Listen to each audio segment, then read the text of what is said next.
Aladdin, মাঝে মাঝে তুমি এমনভাবে কথা বলো যে আমার মনে হয়। ইরাম নিজের কথাটা শেষ করতে পারল না। শব্দগুলো দ্বিধান্বিত হয়ে গলার ভেতর আটকে গিয়েছে।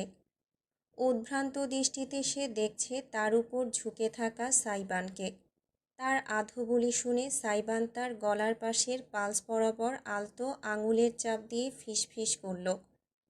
কি মনে হয়? যে তুমি? হুম, আমি। তুমি আমাকে? উয়া। জমে গেল সাইবান আর ইরাম উভয়েই।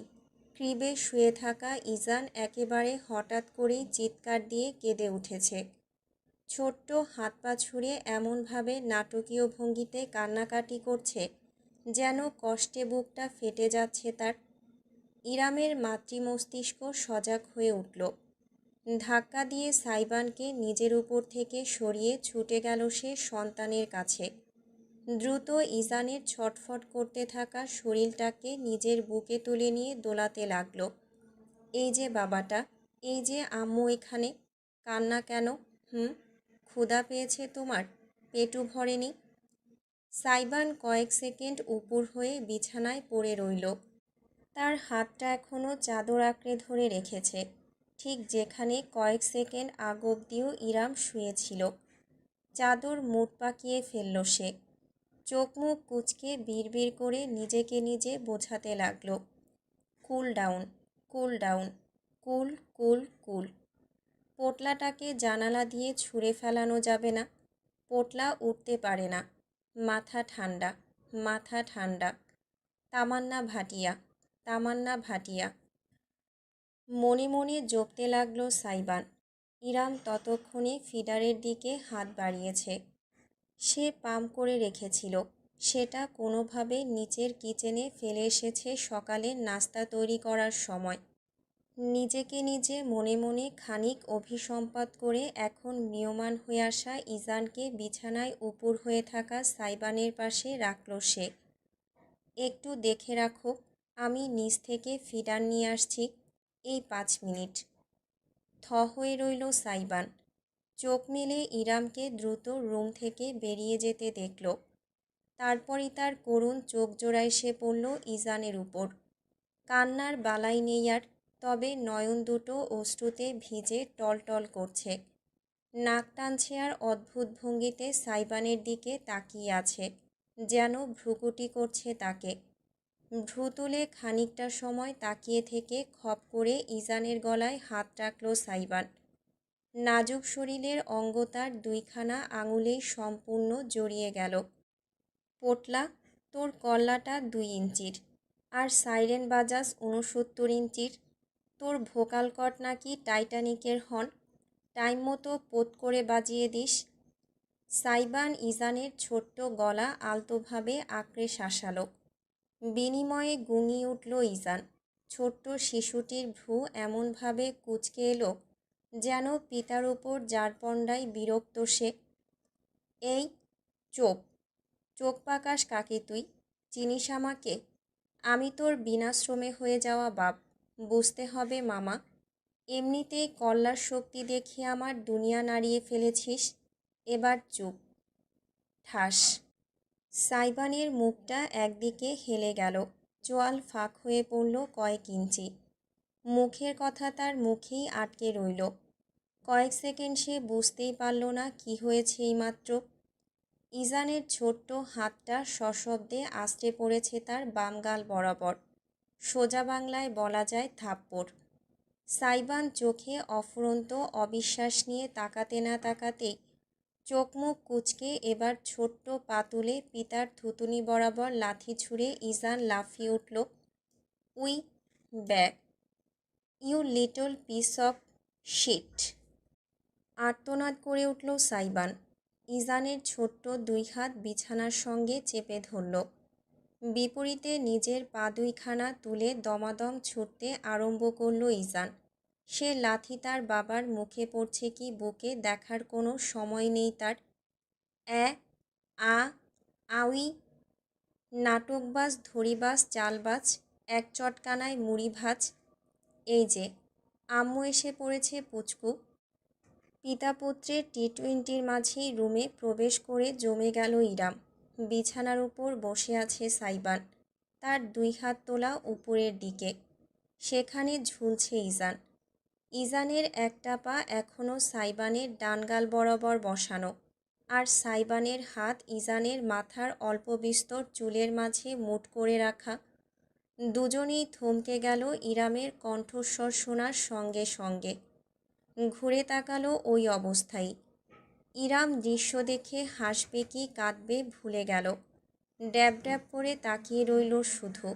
ইজানই সর্বপ্রথম নিজের আতলাথিটা পূর্ণ করে সাইবানের গালে ঠেটিয়ে কেঁদে উঠল। আই উয়া। ইরাম ছুটে এসে ছেলেকে কোলে নিল। দ্রুত ফিডারটা মুখে দিয়ে দোলাতে লাগল। ইজান শান্ত হয়ে এলো তৎক্ষণাৎ। চুপ চুপ করে ভদ্র বাচ্চাটি হয়ে খাবারে মনোযোগ দিল। তখনও নিজের গাল চেপে ধরে রাখা সাইবান হাঁপাতে হাঁপাতে বলে উঠল, কি সাংঘাতিক! চেঙ্গিস খান নামটা ওয়েস্ট না হলে এই পোটলাটাকে দেওয়া অতি জরুরি হতো। শালা একটা ডিটেক্টর। এতক্ষণ না হাসলো, এবার আর হাসি রুখতে পারল না ইরাম। হাসতে হাসতে বলল, তোমাদের দুজনকে এক রুমে ছেড়ে দেওয়া আর বাঘেতে কুমিরে এক ঘাটে জল খাওয়া একই ব্যাপার দেখছি। সাইবান আর কিছু বলল না। এক হাতে নিজের মুখ ঘষতে ঘষতে অপলক নয়নে চেয়ে থাকলো ইরামের অকৃত্রিম হাসির দিকে। কয়েক ঘন্টা পর। দুপুর হয়ে এসেছে প্রায়। সাইবান খাওয়া গোসল সেরে তৈরি হয়ে নিচ্ছে বেরোবার উদ্দেশ্যে। গাড়িতেই যাবে যেহেতু একটা ক্যাজুয়াল টি-শার্ট আর ঢোলা ট্রাউজার পরেছে। ড্যাফল ব্যাগ শেষবারের মতো দেখে নিচ্ছে সব ঠিকঠাক আছে কিনা। এমন সময়ই রুমে এলো ইরাম, হাতে সামিয়ার থেকে নিয়ে আসা ল্যাপটপ। ইজান সকালের পর আবার ঘুমিয়েছে আধ ঘন্টা আগে। ধীর পায়ে প্রবেশ করে নাইট স্ট্যান্ডে ল্যাপটপ রেখে ইরাম ব্যস্ত সাইবানকে দেখল। কাজের সময় ছেলেটার মনোযোগ একেবারে অন্য ধরনের। কিছুক্ষণ ইতস্তত করল রমণী। তার কিছু টাকা দরকার, হাত একেবারেই ফাঁকা। উপরন্তু সে সিদ্ধান্ত নিয়েছে আগামীকাল সুগন্ধার সাথে বাইরে গিয়ে কম্পিউটার কোর্সে ভর্তি হয়ে আসবে। সাইবান যেহেতু চলে যাচ্ছে, তার সাথে আর কথা বলার সুযোগ হবে না। কিন্তু টাকার ব্যাপারটা তুলতেও কেমন যেন লাগছে তার কাছে। সামিয়ার কাছে এই কারণেই চাইতে পারেনি। এমনিতেই তার জন্য অনেক করেছে বাড়ির মানুষগুলো। দেনমোহরের টাকাটাও সামিয়া ইরামের নিজস্ব ব্যাংক অ্যাকাউন্টে রাখার ব্যবস্থা করে দিয়েছেন। ওটা নিয়ে ভবিষ্যতে কোনো পরিকল্পনা করবে ভাবছি ইরাম। সেখান থেকে এখন তুলবে নাকি, অনেক কিছুই ভাবল সে। শেষমেশ সিদ্ধান্তে উপনীত হলো। সাইবানের পাশে গিয়ে দাঁড়ালো ইরাম। একটা কথা বলার ছিল। ঝেড়ে কেশে ফেলুন, আমার তাড়া আছে। নিজের কাজ করতে করতেই বলল সাইবান। ইরাম খুব বেশি আর সময় নষ্ট করল না, বলে উঠল, আমার কিছু টাকার দরকার। একটা কম্পিউটার কোর্স করতে চাচ্ছি। শুনেছি 2 মাসের কোর্স ফি 5,000। সাইবান এবার চোখ ঘুরিয়ে ইরামের দিকে তাকালো। ভ্রু তুলতেই তার আইব্রো পিয়ার্সিং জ্বলজ্বল করে উঠল। কিসের কোর্স? আর্টিকেল রাইটিং আর ওয়ার্কশিট ফর ফ্রিল্যান্সিং। ফ্রিল্যান্সিং করবেন সিদ্ধান্ত নিয়েছেন? আপাতত হ্যাঁ। ইরাম প্রায় প্রস্তুতি নিয়েই রেখেছিল যে একটা বেশ লম্বা চড়া বিশ্লেষণ করবে।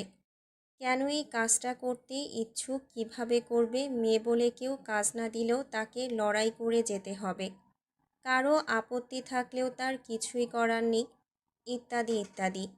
তবে সাইবান তেমন কিছুই জিজ্ঞেস করল না। ট্রাউজারের পকেট থেকে নিজের ওয়ালেট বের করে যতগুলো নোট ছিল সবগুলোই বের করে আনলো। গুনেও দেখল না কত আছে, সরাসরি ইরামের হাতে ধরিয়ে দিয়ে ওয়ালেট আবার পকেটে ভরে রাখল। ইরাম অবশ্য গুনে দেখল, 8টা 1,000 টাকার নোট আর 4টা 500 টাকার নোট, মোট 10,000 টাকা। এটা তো অনেক বেশি, তোমার লাগবে না? ওয়ালেট তো পুরো ফাঁকা করে ফেলেছ দেখলাম। আমার কার্ড আছে, ক্যাশ না হলেও চলবে। বলেই সাইবান ব্যাগ কাঁধে ঝুলিয়ে রুমের দরজার দিকে এগোলো। আমার তো 5,000 টাকা হলেই চলবে, 10,000 কেন দিচ্ছ? ইরামের কণ্ঠস্বরে সাইবান ঘুরে তাকিয়ে বলল, রেখে দিন, পরে কাজে লাগবে। না, লাগলে আবার চাইব, আপাতত ঋণী করো না। টাকা কষ্ট করে উপার্জন করতে হয়, তোমার বাড়ির উঠোনের গাছে ধরে না। ইরাম এগোলো, বাকি 5,000 টাকা ফিরিয়ে দিতে গেল সাইবানের হাতে। সঙ্গে সঙ্গে তার হাতটা মুঠো করে চেপে ঝুঁকে এসে বান্দা তির্যক হেসে জানালো, you better learn to spend as fast as I earn. থমকে গিয়ে মুখ তুলে তাকালো রমণী। তার চেহারায় সাইবানের তপ্ত নিঃশ্বাস ছুঁয়ে গেল। ঠোঁটে লেগে থাকা হাসিটা দেখে ইরাম না চাইতেও একটা ঢোক গিলতে বাধ্য হলো। সাইবানের হাসিটা তাতে আরেকটু বিস্তৃত হলো। ইরামের বাহু বেয়ে তার হাতটা উঠে এলো কানের লতিতে। কিছু এলোমেলো চুলের গোছা সযত্নে কানের পিছনে গুজে দিল সে। তারপর মুখ নামিয়ে সেই কানের কাছে আবেশমাখা মৃদু কণ্ঠে বলল, পরের বার থেকে আর আমার কাছে টাকা চাইবেন না। এক্সট্রা ওয়ালেট ক্লোজেটের দ্বিতীয় ডয়ারে রাখা আছে। লক্ষ্মী বইয়ের মতো যা লাগে নিয়ে খরচ করবেন। মাস শেষে ওটা ভর্তি করে রাখার দায়িত্ব আমার। ইরামের ঠোঁটজোড়া ফাঁক হয়ে রইল। সম্মোহিতের ন্যায় সে চেয়ে রইল সাইবানের দিকে। কেন যেন দৃষ্টি ফেরাতে পারল না নিজের। সাইবান তার চোখের দিকে তাকালো। তারপর কিভাবে যেন বিদায় জানাতে হয়। ওই ইরাম মুখ খুললেও কথা শেষ করতে পারল না। সাইবান তার চিবুকে আঙুল জড়িয়ে মুখটা তুলে কপাল বরাবর নিজের ঠোঁট বসিয়ে দিল। তার ত্বকের মাঝে অস্ফুট স্বরে বলল, খুব জলদি জ্বালাতে ফেরত চলে আসব। Try not to miss me too much, my precious. আর দাঁড়ালো না সাইবান। নিজের উষ্ণতাটুকু কেড়ে নিয়ে উল্টো ঘুরে রুমের বাইরে বেরিয়ে গেল। ইরাম তখনও নিজের জায়গায় দাঁড়িয়ে রইল বরফের মতো। অজান্তেই হাতে ধরে রাখা টাকায় তার আঙুলগুলো সজোরে চেপে বসল। সে ভুলেই গিয়েছিল অনুভূতি কিভাবে অনুভূত হয়। অথচ বহুদিন বাদে আজ তার উষ্ণ কিছু একটা ক্ষণিকের জন্য হারিয়ে ফেলার অনুভূতি কেন হচ্ছে সেটা তার বুঝদার মস্তিষ্ক বুঝতে পারল না। পরদিন গতকাল সিলেটে শো করতে চলে গিয়েছে সাইবান। ইরাম আজ সকাল সকাল তৈরি হয়ে নিয়েছে। একটা হলুদ রঙের কামিজ আর সালোয়ার, ওড়নাটা পরিপাটি করে কাঁধের দুই পাশে তুলে দেওয়া, চুলগুলো বিনুনি পাকিয়ে নিয়েছে। ইজানকে নিয়েই বেরোবে আজ, কারণ সামিয়া সারিকা কেউই বাড়িতে থাকবে না। সুগন্ধাও তার সাথেই যাচ্ছে, সেহেতু রেখে যাওয়ার প্রশ্নই আসে না। নাস্তা তৈরি হচ্ছে কিচেনে। ইরাম কিছুক্ষণ আগেই সাহায্য করে এসেছে সুগন্ধাকে। মেয়েটা এখন গরম করে নিচ্ছে সব কিছু। কেউই এখনও নাস্তার টেবিলে আসেনি। সময়টা ব্যবহার করার কথা ভাবল ইরাম। ল্যাপটপ নিয়ে বসে গেল। গতকাল থেকেই একটা বিশেষ কাজ করবে বলে ভেবে রেখেছে, যেটা এতদিন করার কথা মাথায় আসেনি। সুগন্ধার থেকেই টুকটাক খবর পেয়েছে সে। ইউটিউবে গিয়ে সার্চ দিল অ্যারাবিয়ান ডেইস। একটা চ্যানেল ভেসে উঠল। মিউজিক সম্পর্কিত সকল ভিডিও, বিভিন্ন আর্টিস্টিক এমভি। সাবস্ক্রাইবার সংখ্যা 1 লাখের কাছাকাছি। একটা বেশ জনপ্রিয় ভিডিও আছে, প্রায় 10 মিলিয়ন ভিউ। 1 বছর আগে আপলোড করা হয়েছে। ইরাম ভিডিওটা দেখল। ভাইরাল একটা গান। গত বছর টিভি চ্যানেলে আর এদিক সেদিক বেশ শোনা হয়েছে। মেট্রো রেলে শ্যুট করা হয়েছে, বেশ অ্যাস্থেটিক কায়দায়। ভিডিওতে দেখানো ভবঘুরে টাইপের ভ্রমণ পিপাসু এক ছেলে। সেখানে অভিনয় করেছে সাইবান নিজে। একটা তরুণী মেয়েও রয়েছে। তারুণ্যের প্রেম কাহিনী ধরনের মিউজিক ভিডিও। ইরাম ডেসক্রিপশনে গেল। সেখানে সিঙ্গার, প্রোডাকশন ইত্যাদি ক্রেডিটের সঙ্গে লেখা। Music composer DJ Aladdin. Saiban composer হিসেবেও কাজ করে এটা জানা ছিল না ইরামের। সুগন্ধার গুপ্ত তথ্য অনুযায়ী তার ইনস্টাগ্রামও আছে। গুগল থেকে সেখানেও ঢুকলো ইরাম। প্রোফাইল বের করে তার চোখ কপালে উঠে গেল। 5 লাখ ফলোয়ার সংখ্যা। বেশিরভাগ তার বিভিন্ন শো এবং কম্পোজিংয়ের পোস্ট। হুট করে দেখলে মনে হয় না, কিন্তু সাইবার নিজের কাজ নিয়ে বেশ ভালোই এগিয়েছে। স্ক্রল করতে করতে প্রায় 7-8 মাস আগেরকার একটা পোস্টে চোখ আটকে গেল ইরামের। তেমন কিছুই না, স্রেফ একটা ছবি। কিন্তু স্রেফ একটা ছবিই যেন রমণীর বুকের ভেতর আগুন জ্বালিয়ে দিল। জিমে তোলা একটা মিরর পিকচার। সাইবানের পরনে কোনো শার্ট নেই, উদাম শরীর, শুধু একটা ঢোলা কালো ট্রাউজার পরনে। পেটানো শরীর আবছায়া আলো আঁধারিতে ফুটে উঠেছে। শক্তিশালী মাংসপেশির গঠন আর উদরের কাঠামো বেশ চোখে লাগছে। ইরাম প্রথমটায় লজ্জা পেয়ে গেল। স্ক্রল করে চলে যাচ্ছিল, কিন্তু কিছু কমেন্টে তার মনোযোগ আটকে গেল। বেশিরভাগ মেয়েদের comment, look at those breasts, aura farming, new daddy in town. Iram হাঁ করে তাকিয়ে রইল। ভাষার আগামাথা কিছুই সে বুঝতে পারছে না। যদিও ইংরেজিতে লেখা, তবুও। ব্রেড কোথায়? ছবির কোথাও তো কোনো ব্রেড দেখা যাচ্ছে না। আবার ফার্মিং কোথায় হচ্ছে? সাইবান তো কৃষক না। আর ড্যাডি? প্রোফাইলে দেওয়া এক তরুণীর ছবি। এত বড় ধাড়ি মেয়ে একটা ইয়াং ছেলেকে ড্যাডি ডাকে? এ কোন যুগে এসে পড়ল? বাবা জানে তোমার? আনমনে বিড়বিড় করল ইরাম। বহু কষ্টে পাল্টা রিপ্লাই করার ইচ্ছেটা দমন করে নিল। ছবিটার দিকে চেয়ে ভ্রুকুটি করল সে। এমন একটা ব্যক্তিগত ছবি পাবলিকালি দেওয়ার কী আছে? বিষয়টা যদিও তেমন কিছু নয়, তবে ইরামের কেন রাগ হচ্ছে সে বুঝতে পারছে না। ঠাস করে ল্যাপটপটা বন্ধ করে বসে রইল সে চুপচাপ। কিছুক্ষণ বাদেই নাস্তার টেবিল ভরে উঠল। সামিয়া, সারিকা এবং আহম্মদ সকলে এসে বসলেন। সামিয়া, সারিকা দুজনেই রেডি। সামিয়া যাবেন হাসপাতালে, সারিকা চেম্বারে। সে পেশায় একজন ডেন্টিস্ট। ভাইয়ের বিয়ে উপলক্ষে বেশ কয়েকদিন ছুটিতে ছিল, এখন আবার কাজ শুরু করেছে। সুগন্ধা নাস্তা বেড়ে দিচ্ছে। ইরামকে পুরোদস্তুর বাইরের পোশাকে তৈরি দেখে সামিয়া শুধালেন, কোনো প্ল্যান আছে? ইরাম মাথা দোলালো। জি, কম্পিউটার কোর্সে ভর্তি হব। ওয়াও, বেশ ভালো আইডিয়া। সামিয়া প্রশংসা করলেন। সকলেই নাস্তায় ব্যস্ত।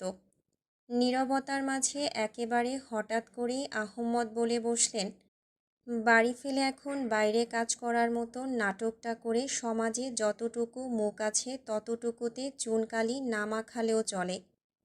পাউরুটি ছিঁড়ে মুখে তুলতে তুলতেও থমকে গেল ইরাম। হতবম্ব হয়ে চেয়ে রইল শ্বশুরের দিকে।